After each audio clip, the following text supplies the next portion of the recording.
તમે બધાએ આ ઓમકારને કર્યા, અનુલોમ વિલોમ, ભ્રામરી, તમને કેવો અનુભવ લાગે છે? આજના આપણા ગર્ભ વિજ્ઞાનના સેશનમાં આપણે લખ્યું છે કે કફ વાયુ પિત્તની પ્રકૃતિ તમારી જાણવાની, બરાબર? આ કફ વાયુ અને પિત્ત એ શું છે?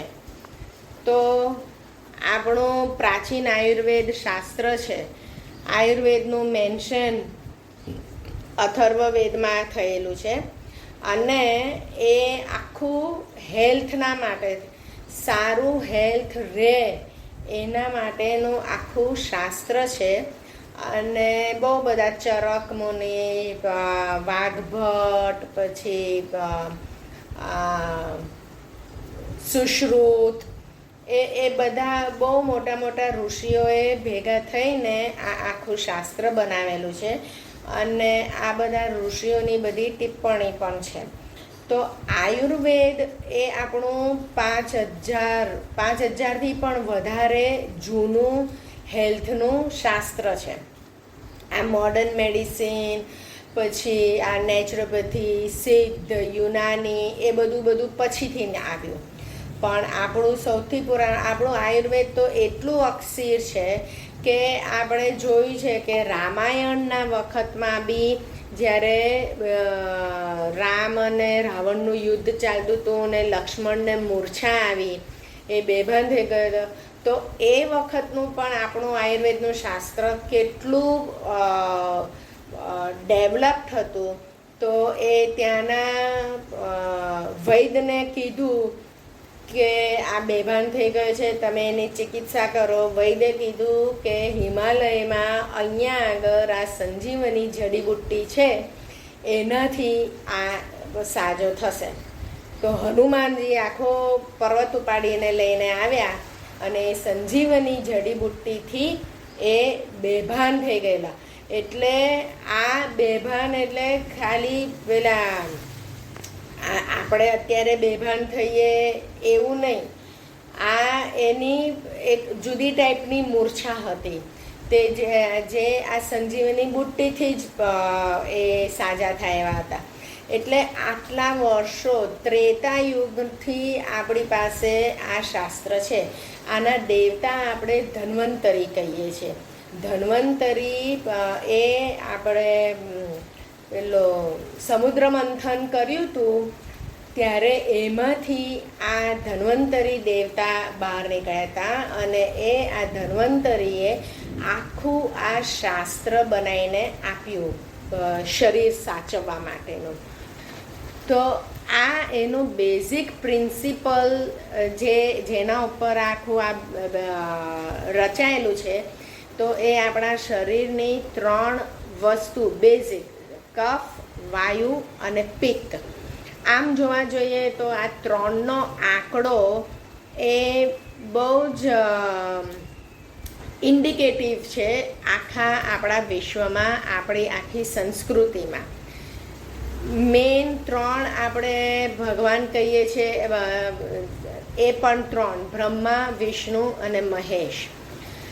એનું કમ્પેરિઝન આપણે આજના મોડર્ન યુગથી કરીએ તો એટમ્સના મેઇન 3 પાર્ટ હોય છે, ઇલેક્ટ્રોન, પ્રોટોન ને ન્યુટ્રોન.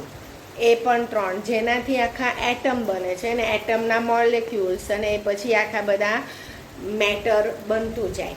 તો એ બી એની બેઝિક વસ્તુ 3. પછી આપણે ગુણો, જે ભગવદ્ ગીતામાં કૃષ્ણ ભગવાને કીધા છે કે સત્વ, રજસ અને તમસ, એ પણ 3 ગુણ. એવી રીતે આ જે ટ્રિપલેટનો જે આંકડો છે એ એકદમ બેઝિક આંકડો છે અને એના બેઝ ઉપર આપણું શરીરની રચના, કફ, વાયુ અને પિત્ત. આમ શરીર આપણું પંચતત્વનું બનેલું છે. જલ, અગ્નિ, વાયુ, આકાશ અને પૃથ્વી, આ 5 તત્વનું બનેલું છે. પણ આ 5 તત્વમાંથી 2 તત્વ ભેગા થઈને આ વાયુ બનાવે, પિત્ત બનાવે અને કફ બનાવે.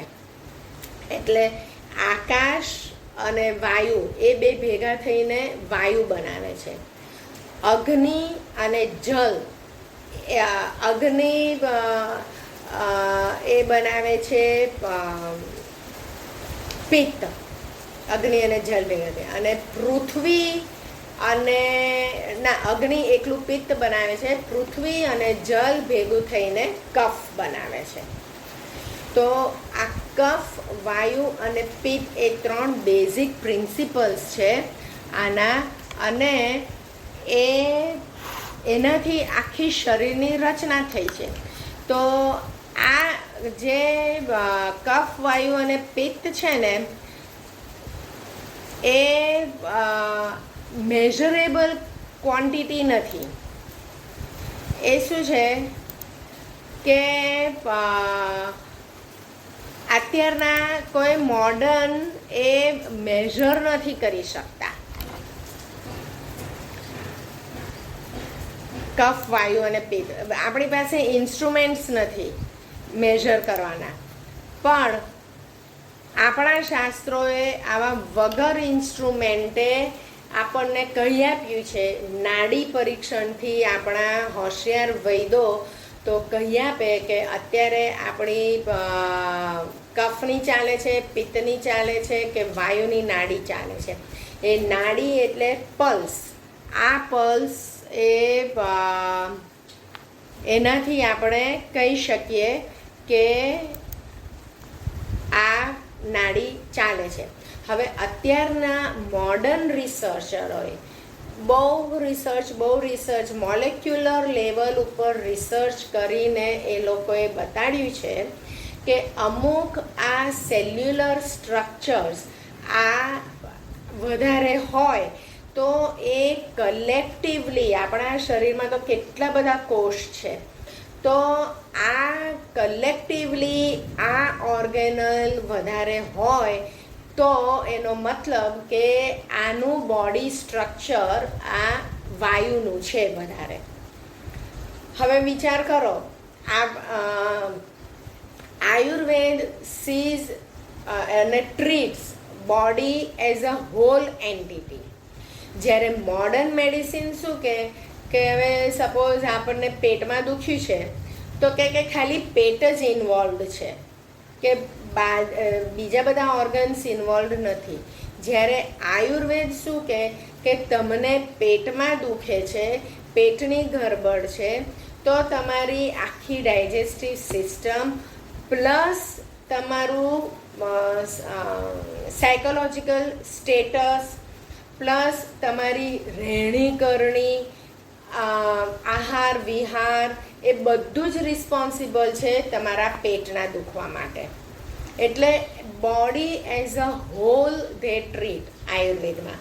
એટલે અત્યારનું મોડર્ન મેડિસિને રિસર્ચ કરીને આટલું તો એ લોકો માનવા તૈયાર થયા કે આ કફ, વાયુ અને પિત્તની જે વાત છે એ સાચી વાત છે અને એ આને લીધે હોય છે. તો આપણા શાસ્ત્ર, આપણા ઋષિ મુનિઓએ તો શું કીધું કે તમારે કોઈ જેનેટિક ઇવેલ્યુએશન કરવાની કોઈ જરૂર નથી, કે જેનેટિક મેપિંગ કરવાની કે એ બ્લડ ટેસ્ટ કરવાની. તમારી જે પ્રકૃતિ છે, તમારો સ્વભાવ છે, તમારા અમુક ટ્રેટ્સ છે, એના ઉપરથી ખબર પડી જાય કે તમારી પ્રકૃતિ કઈ છે. મેજર એટલે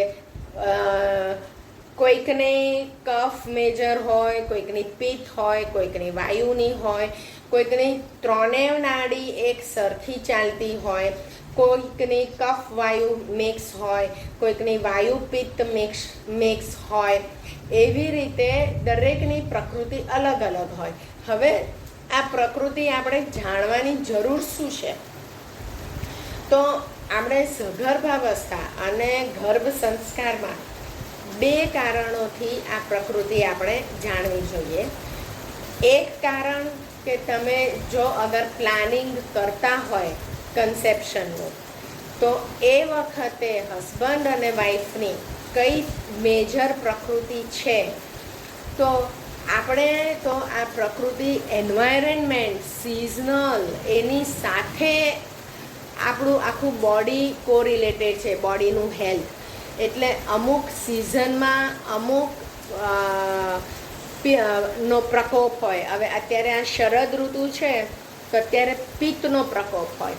તો જેની કોઈની માતાની પ્રકૃતિ મેજર પિત્ત હોય અને પિતાની પણ પિત્ત હોય તો આ સિઝનમાં કન્સેપ્શન ના કરવું. અગર જો બંનેની પિત્તની પ્રકૃતિ હોય અને આ પિત્તના પ્રકોપવાળી સિઝનમાં કન્સેપ્શન કર્યું હોય તો આવનાર બાળકમાં પિત્તના રિલેટેડ ડિઝીઝીસ થવાની શક્યતા બહુ છે.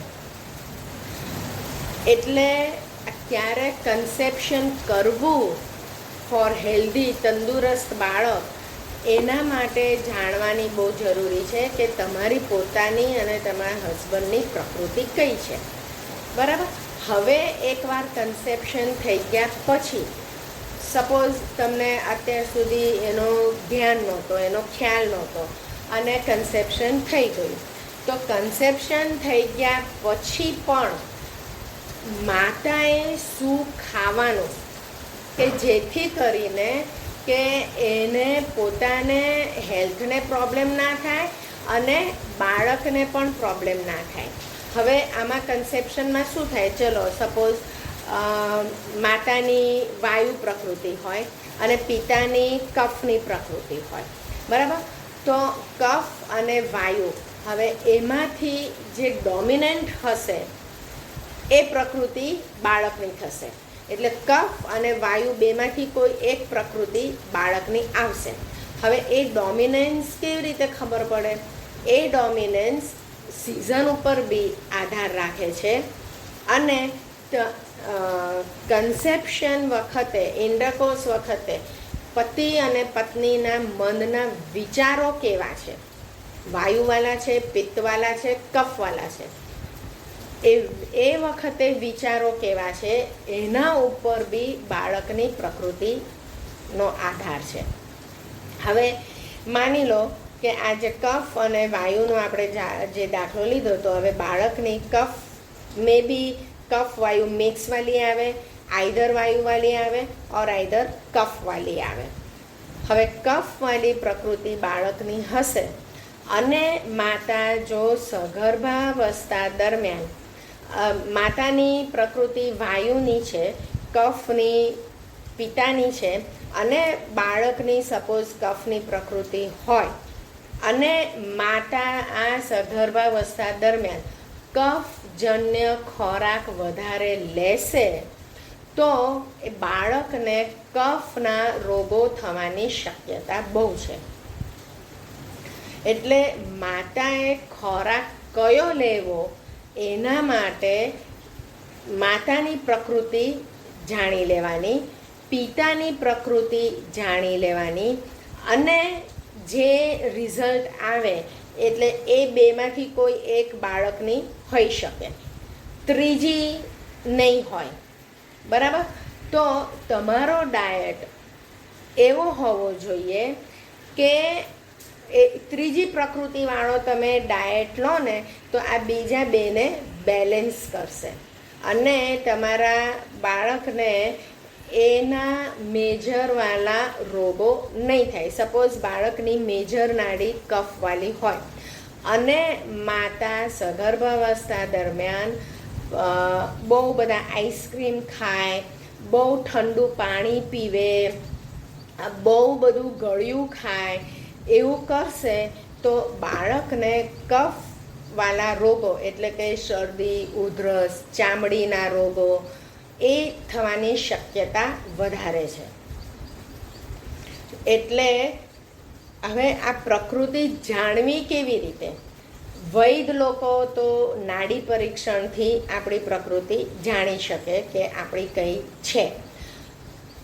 હવે અત્યારે એટલા હોશિયાર વૈદો પણ અવેલેબલ નથી, પણ જે એ લોકોએ ટેસ્ટિંગ પેરામીટર્સ આપેલા છે, અમુક પેરામીટર્સ અને એની લાક્ષણિકતા, એ અગર આપણે આપણું ઇવેલ્યુએશન કરીએ એ રીતનું, તો આપણને ખબર પડે, આપણે જજ કરી શકીએ કે આપણી પ્રકૃતિ કઈ છે. અને આ એટલું બધું સાયન્ટિફિક છે કે અત્યારના મોડર્ન રિસર્ચર્સોએ પણ શોધીને બતાડ્યું છે કે આ ઓર્ગેનલ્સનું સેલ્સની અંદર કોન્સન્ટ્રેશન વધારે હોય તો એનો સ્વભાવ, એ વ્યક્તિનો સ્વભાવ આવો હશે, એની સ્લીપિંગ હેબિટ્સ આવી હશે, એની ઈટિંગ હેબિટ્સ આવી હશે, એની થિંકિંગ હેબિટ્સ આવી હશે. એટલે પિત્ત પ્રધાનનો હેબિટ્સ, કફ પ્રધાનની હેબિટ્સ, વાયુ પ્રધાનની હેબિટ્સ અલગ અલગ હોય છે. અને હેબિટ્સના ઉપરથી તમારે જજ કરવાનું કે આપણી કઈ છે. તો હવે હું શારીરિક લક્ષણો બોલું છું. પહેલાં હું વાયુ પ્રકૃતિના શારીરિક લક્ષણો બોલું છું કે વાયુ પ્રકૃતિ મેજરવાલાની એના શારીરિક બોડી કેરેક્ટરિસ્ટિક્સ કેવી હોય. તો વાયુવાલા એ પાતળા હોય, પછી વજન એનું ઓછું હોય, વાળ હેર પાતળા અને સૂકા હોય વાયુવાલાના, દાંત એના વાંકા ચૂકા હોય, એની ચાલવાની સ્ટાઇલ ઝડપી અને વાંકી ચૂકી હોય. જો આ વાયુ પ્રકૃતિ. એના આહારમાં, એના ડાયટમાં એ થોડો અને અનિયમિત ખાય, ગમે તે ટાઈમે ખાય અને થોડો ખાય. થર્સ્ટ એટલે એમાં એની ઓછી હોય તરસ અને વારંવાર તરસ લાગે. ઓછી તરસ એટલે કે સપોઝ પાણી પીવાનું હોય તો પાણી પીવાનું હોય અને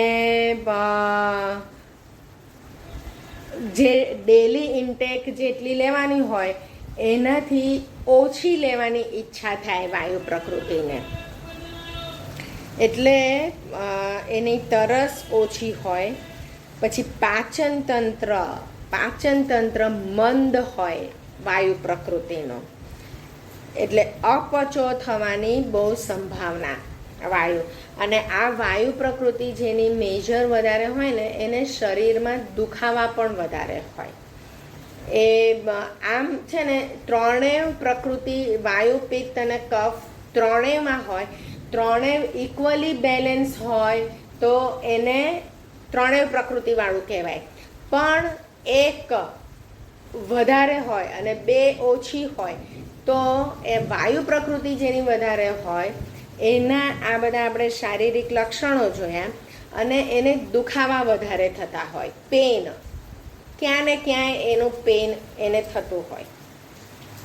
અને એની રોગ પ્રતિકારક શક્તિ ઓછી હોય વાયુ પ્રકૃતિવાળાને.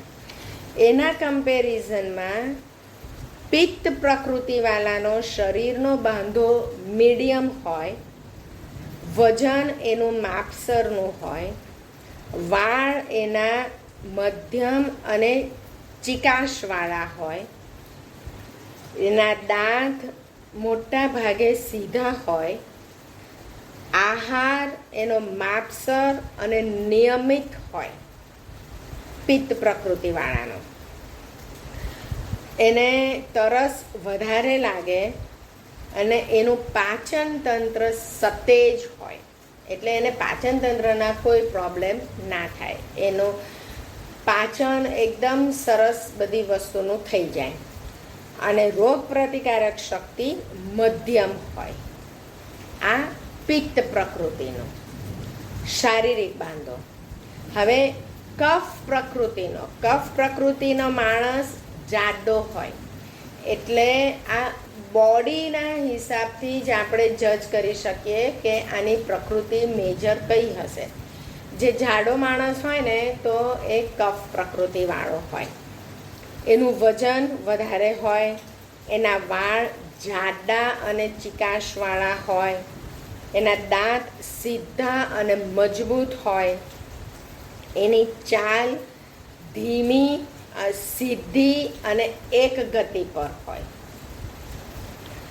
એનો આહાર વધારે હોય, એ વધારે ખાતો હોય એટલે જે જાડો થયો હોય.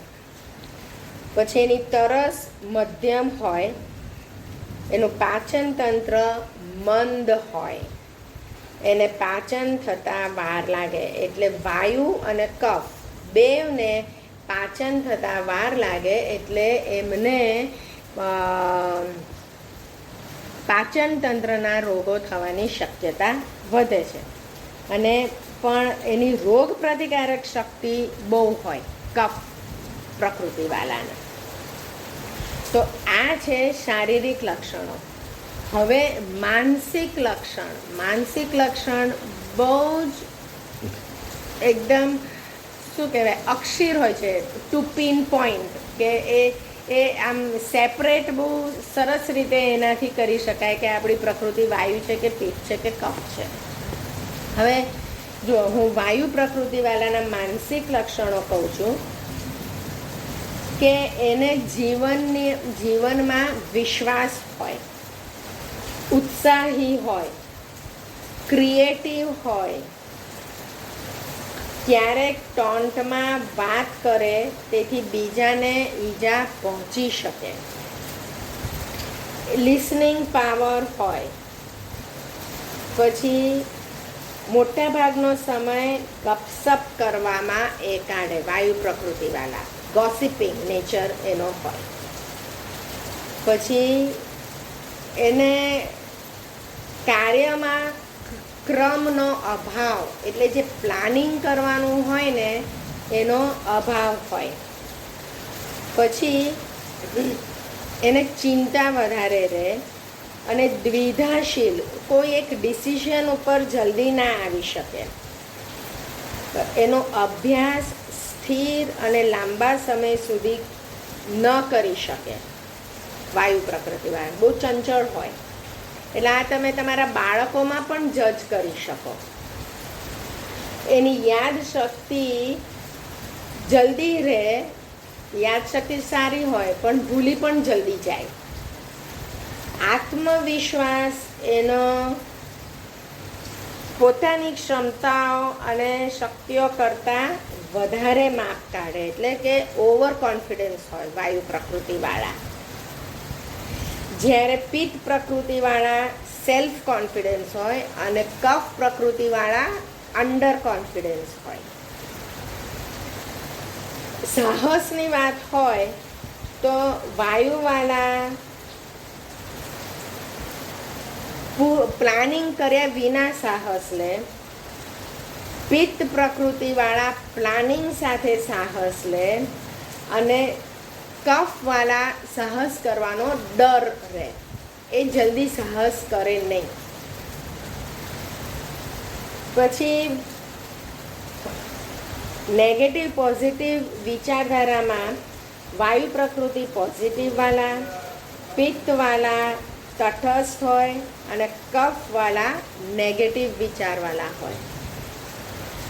પછી સ્વભાવમાં વાયુનો ભોળપણ સ્વભાવ, પછી પિત્તનો સજાગ વિજિલન્ટ સ્વભાવ હોય, અને કફવાળા બહુ ચાલાક હોય, બહુ હોશિયાર હોય.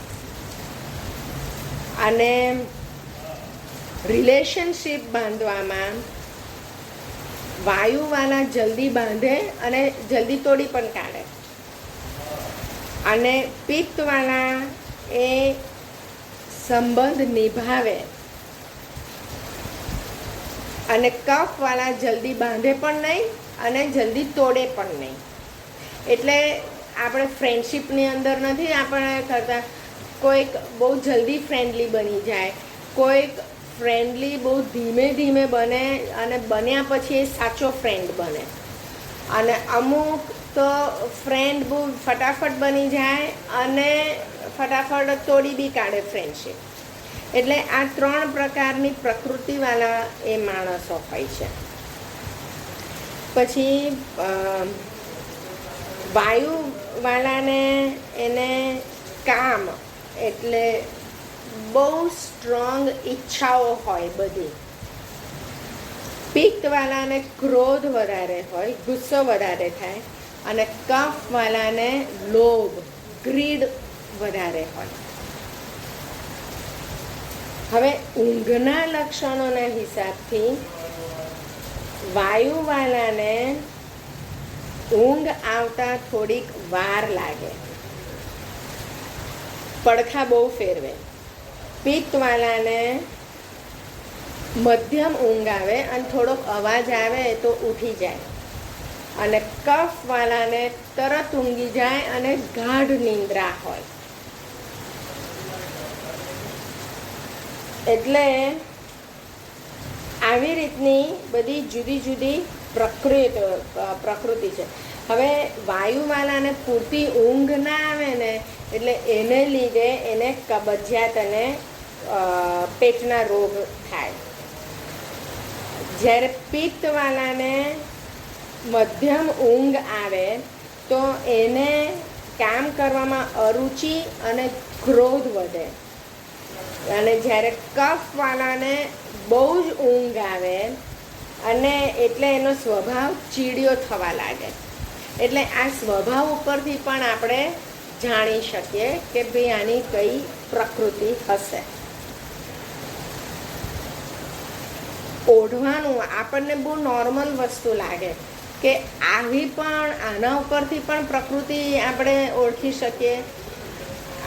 જો વાયુ પ્રકૃતિવાળા હોય ને એને માપસરનું ઓઢવાનું જોઈએ, પિત્તવાળાને બહુ ઓછું ઓઢવા જોઈએ, અને કફવાળાને આખું ઓઢવા જોઈએ. એટલે કફવાળાને ઠંડી વધારે લાગે, પિત્તવાળાને ગરમી વધારે લાગે, અને વાયુવાળાને મીડિયમ. એટલે આમાં આ એકદમ સ્ટ્રોંગ પોઈન્ટ છે પતિ પત્નીના પ્રકૃતિ ડિસાઈડ કરવા માટે. પંખો ચાલુ રાખવામાં અને એસી ચાલુ રાખવામાં જો બે જણને કોન્ટ્રાસ્ટ થતો હોય તો સમજી જવાનું કે બે જણની જુદી જુદી પ્રકૃતિ છે. હવે આમાંથી છે ને આટલા બધા જે ટ્રેટ્સ કીધા ને એમાંથી અમુક તમને જે લાગુ પડતા હોય આમાં શું હોય કે કોઈક પ્યોરલી કફ પ્રકૃતિવાળું ન હોય અને કોઈક પ્યોરલી પિત્તવાળું ના હોય. અમુક એને વાયુના ટ્રેટ્સ પણ હોય. એટલે એ એક ટ્રેટ્સને ટીક માર્ક કરતા રહેવાનું. પછી જેને સૌથી વધારે ટીક માર્ક જે કોલમમાં આવે તો એ સમજવાનું કે એની એ પ્રકૃતિ છે. કદાચ બે કોલમની સરખી ટીક માર્ક થતી હોય તો એવું સમજવાનું કે એને એ બે પ્રકૃતિવાળો છે, પિત્ત અને કફવાળો કે વાયુ ને પિત્તવાળો એવું છે. અને ત્રણેયમાં સરખા ટ્રેટ્સ આવતા હોય તો એવું સમજવાનું કે એને ત્રણેયની પ્રકૃતિ છે. હવે આટલી પ્રકૃતિ જાણ્યા પછી વાયુવાળાએ કેવો ખોરાક ખાવાનો. સપોઝ કે મારી વાયુ પ્રકૃતિ હોય તો મારે વાયુ વધે એવો ખોરાક નહીં ખાવાનો. તો વાયુ વધે એવો કયો ખોરાક હોય? આ કઠોળ હોય, પછી વટાણા હોય, વાલોર પાપડી, એટલે જે શિયાળામાં જે તુવેરો, એ જે શિયાળાના જે શાક હોય છે, ફુલાવર, એ બધા વાયુ વધારે. ભગવાને કુદરતે કેવી રીતે મૂક્યું છે? શિયાળાના દિવસો એટલે એ કફ પ્રધાન દિવસો છે, એમાં કફનું કલેક્શન થાય, અને માર્ચ આગળના મહિનામાં કફનો પ્રકોપ થાય. એટલા માટે હોળી માર્ચ મહિનામાં મૂકી છે કે એ હોળીના તાપમાં આપણા બુઝુર્ગો નહોતા કહેતા કે ત્યાં આગળ તપાવો આપણા શરીરને, ધાણી ખાઓ તો એ બધો કફ સૂકવે. એટલે આ ડિસેમ્બર જાન્યુઆરીમાં કફનું કલેક્શન થાય અને પ્રકોપ એનો માર્ચમાં થાય. એટલે ત્યારે આપણે ધાણી ખાવાની કે જે કફને એબ્ઝોર્બ કરે. તો એ આ કફ કલેક્શન થાય ડિસેમ્બર જાન્યુઆરીમાં, એટલે આપણે ઠંડા પાણી નહીં પીવાના, આઈસ્ક્રીમ નહીં ખાવાના. અને ભગવાને એ કફવાલાને બેલેન્સ કરવા માટે આવું શાકભાજી ઉગાડ્યા, અનાજ ઉગાડ્યું કે જે વાયુવાલા હોય, એટલે કે એ કફને બેલેન્સ કરે. પછી સિઝનના હિસાબથી આપણે જોવા જઈએ તો જે જૂન મહિનો છે, આ માર્ચની અંદર કફનો પ્રકોપ થઈ જાય, પછી એ કફ શાંત થઈ જાય. પછી એપ્રિલ મેની અંદર પિત્તનું કલેક્શન થાય. ગરમી બહુ હોય ને એટલે એમાં પિત્તનું કલેક્શન થાય અને જૂન મહિનામાં પિત્તનો પ્રકોપ થાય.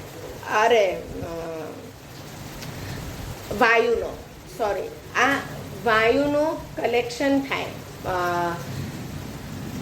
એપ્રિલ, મે, જૂન. અને પછી એ જુલાઈની અંદર વરસાદ પડે એટલે ત્યારે એ વાયુનો પ્રકોપ થાય.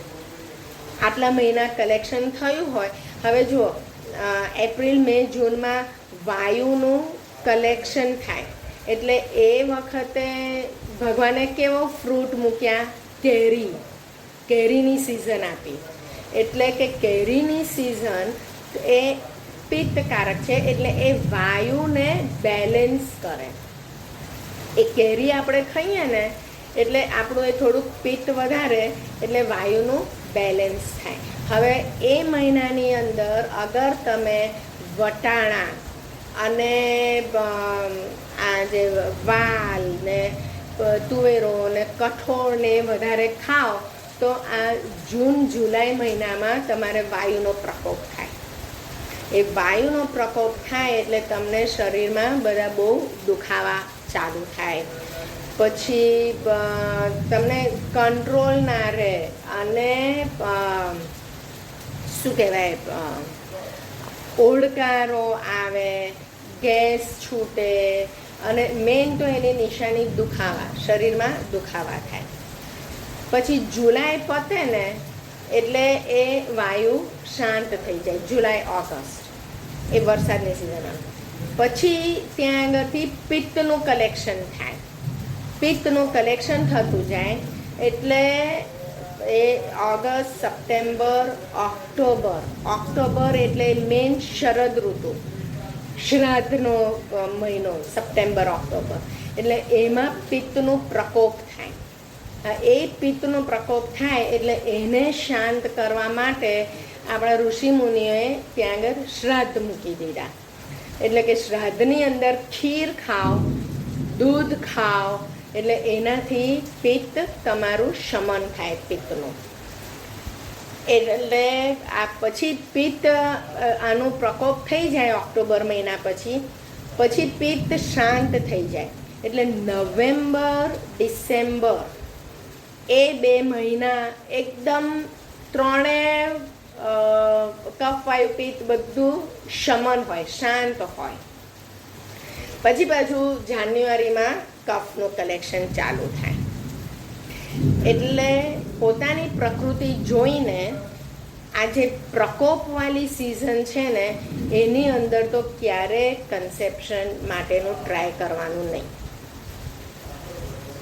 જે મેઇન 3 એટલે ઓગસ્ટ છે, પછી માર્ચ આગળનું છે અને આ સપ્ટેમ્બર આગળનું છે. એ 3 મહિનામાં તો પ્લાન કરવાનું જ નહીં. સેફેસ્ટ છે આ નવેમ્બર, ડિસેમ્બર, જાન્યુઆરી. એ 3 મહિના બધું ત્રણેય સરખું હોય. એટલે સપોઝ આપણને આપણી પ્રકૃતિ ના પણ ખબર હોય તો એ આ 3 મહિનાની અંદર કન્સીવ કરવા માટે આપણે પ્લાન કરીએ તો આપણે સેફ રહીએ, બાળકને એવા કોઈ રોગ થાય નહીં. પછી સ્વાદ, કયા સ્વાદની વસ્તુ ખાવાની જેની પ્રકૃતિ વધારે હોય એ રીતનું, એ હવે આપણે ડિટેલથી લઈશું નેક્સ્ટ ટાઈમ. સ્વાદ અને કયો કયો ખોરાક આવે. કારણ કે આપણે પ્રકૃતિની સાથે ગુણોનું પણ વિચારવાનું છે કે સત્વ રજસ અને તમસ ગુણો પાછા જે ખોરાકમાં હોય એવો ખોરાક આપણે લેવાનો છે. એટલે આજે આપણે આટલું રાખીએ, બરાબર.